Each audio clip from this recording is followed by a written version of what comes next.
Semenjak Rena memutuskan untuk pindah ke Amerika, Ares dan Orion tidak mengetahui lagi keberadaan gadis berkepang 2 itu. Padahal mereka sudah berjanji untuk bertemu kembali setelah 10 tahun dan membuka surat permohonan mereka yang mereka kubur di pohon dekat rumah mereka.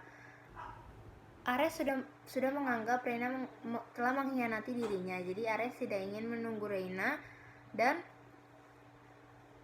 tidak ingin mengetahui di mana keberadaan Reina. Berbanding terbalik dengan Orion yang masih setia menunggu Reinanya kembali, apalagi semenjak dia mendapatkan email dari Reina.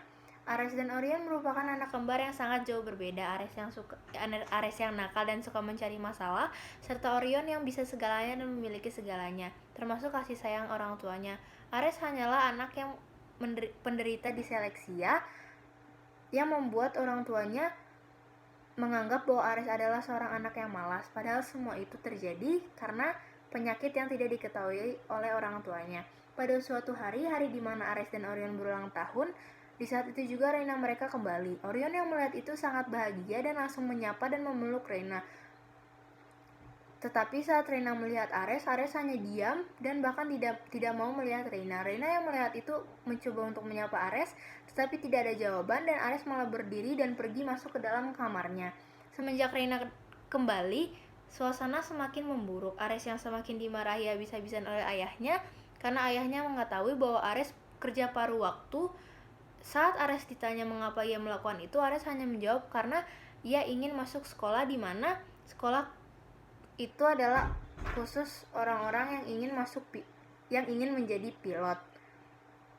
Dan ditambah lagi masalah Ares dan Orion yang terjadi karena kesalahpahaman terhadap Reina.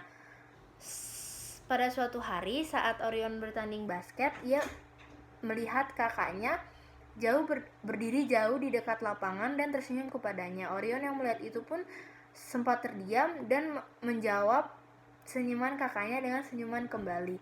Tapi setelah itu ada orang yang membawa Orion secara paksa dan ingin menghajar Orion. Tetapi di saat itu juga Ares datang dan membantu kembarannya itu. Tetapi Ares terkena pukulan di kepalanya yang membuat Ares harus segera dilarikan ke rumah sakit. Dan saat dilarikan ke rumah sakit, dokter mendiagnosis bahwa Ares terkena geger otak. Dan di saat itu juga keluarganya kehilangan seorang Ares yang selalu tegar, menghadapi masalahnya dengan senyuman. Dan di saat itu juga orang tua Ares mengetahui bahwa Ares merupakan anak penderita diseleksia karena dokter yang menangani Ares memberitahu orang tuanya. Dan di saat itu juga orang tuanya menyesal dan mengetahui bahwa mereka gagal menjadi orang tua yang baik.